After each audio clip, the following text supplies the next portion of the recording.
بسم اللہ الرحمن الرحیم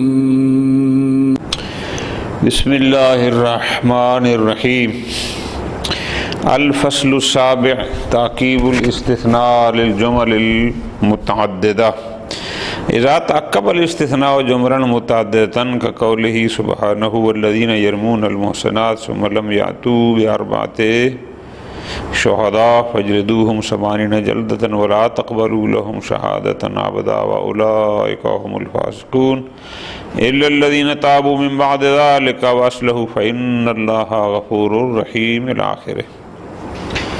عام اور خاص کی بحث کی 7ویں فصل یہ ہے کہ اگر مولا ایک جملہ کہتا ہے، پھر دوسرا جملہ کہتا ہے، پھر تیسرا جملہ کہتا ہے، ہر جملے میں ایک حکم صادر فرماتا ہے، بعد میں الا لگا کر ایک مستثنا کو لے آتا ہے، تو آیا یہ مستثنا ان تمام جملوں کے لیے مخصص ہوگا یا فقط آخری جملے کا مخصص ہوگا؟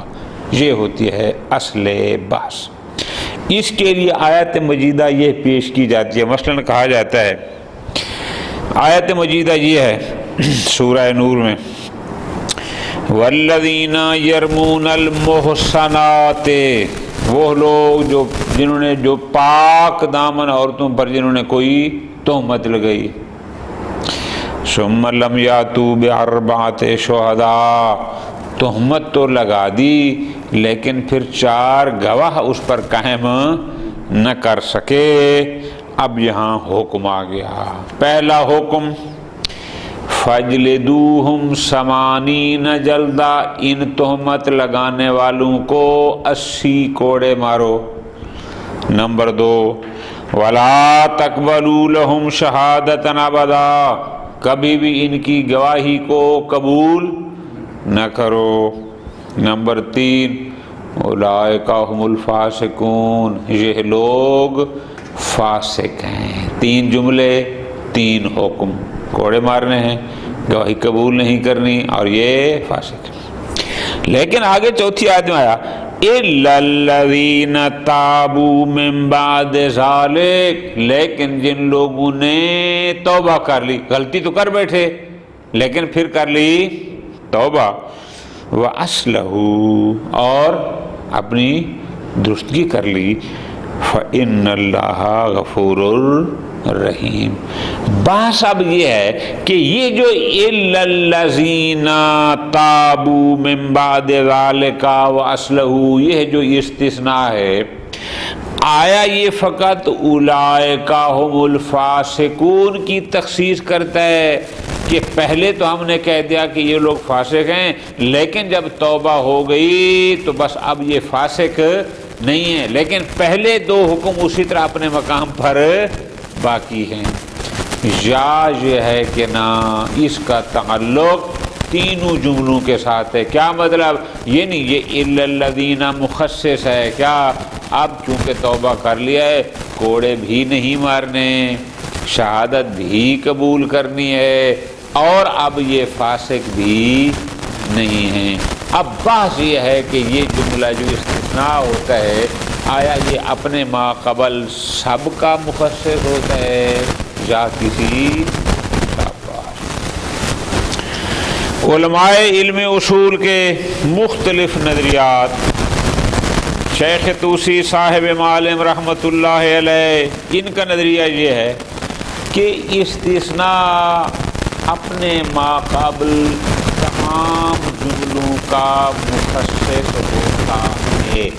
یہاں جب کہہ دیا کہ الذین تابوا من بعد ذلک واصلحوا، اس کا مطلب ہے کہ اب نہ ان کو کوڑے مارے جائیں گے اور ان کی گواہی بھی قبول کی جائے گی اور یہ فاسق بھی نہیں ہوں گے، لہذا یہ سب کے مخصص ہوں گے۔ کیوں؟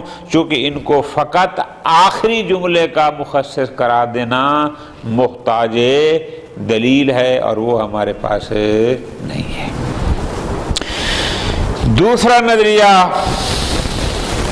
وہ ابو حنیفہ کا ہے، ان کا نظریہ یہ ہے کہ نہیں،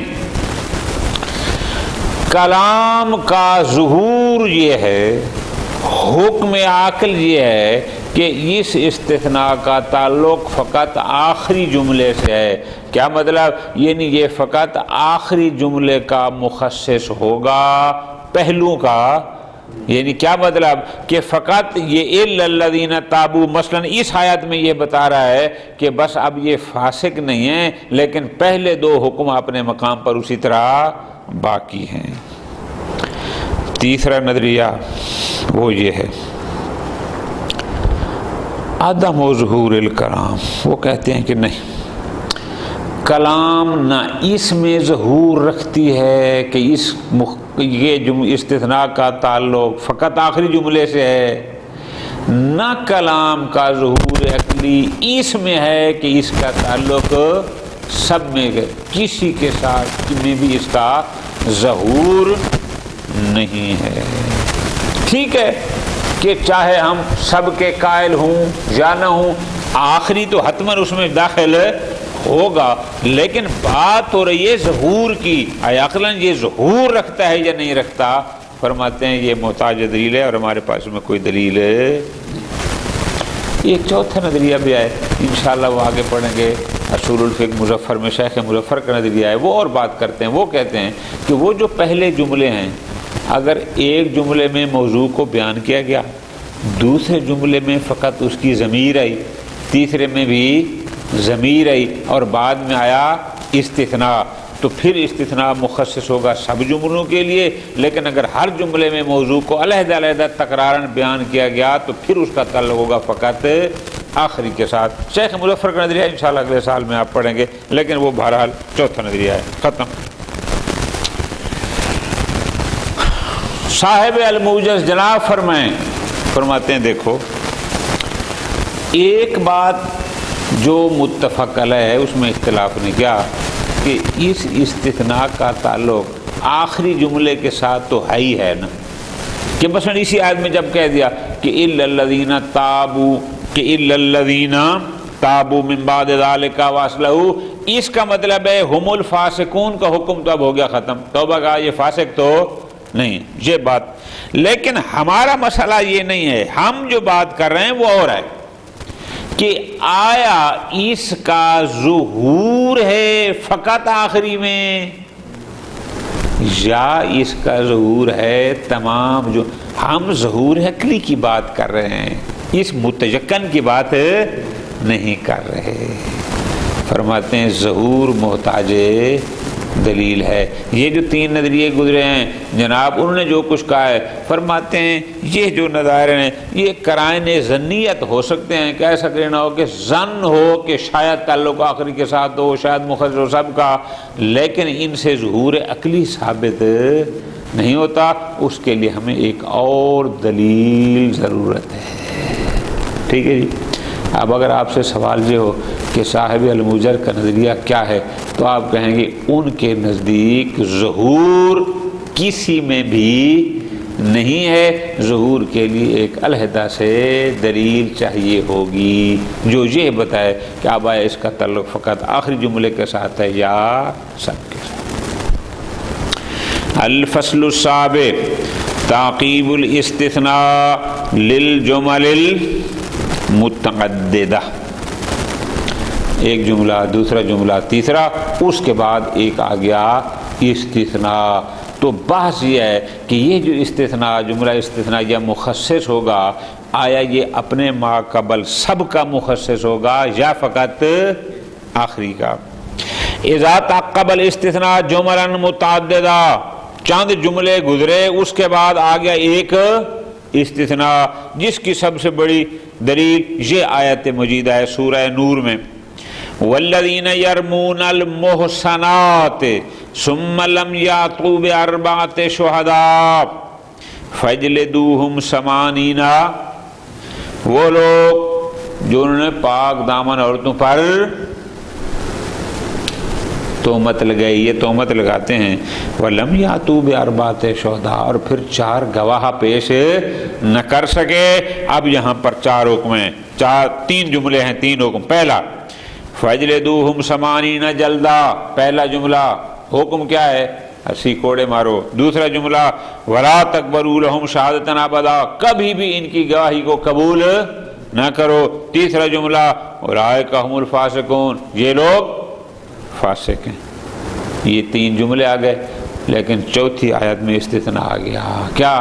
الا الذین تابوا من بعد ذلک، لیکن جو لوگ یہ غلطی تو کر بیٹھے اور بعد میں انہوں نے توبہ کر لی، واصلحوا، اور اصلاح کر لی، فإن اللہ غفور رحیم۔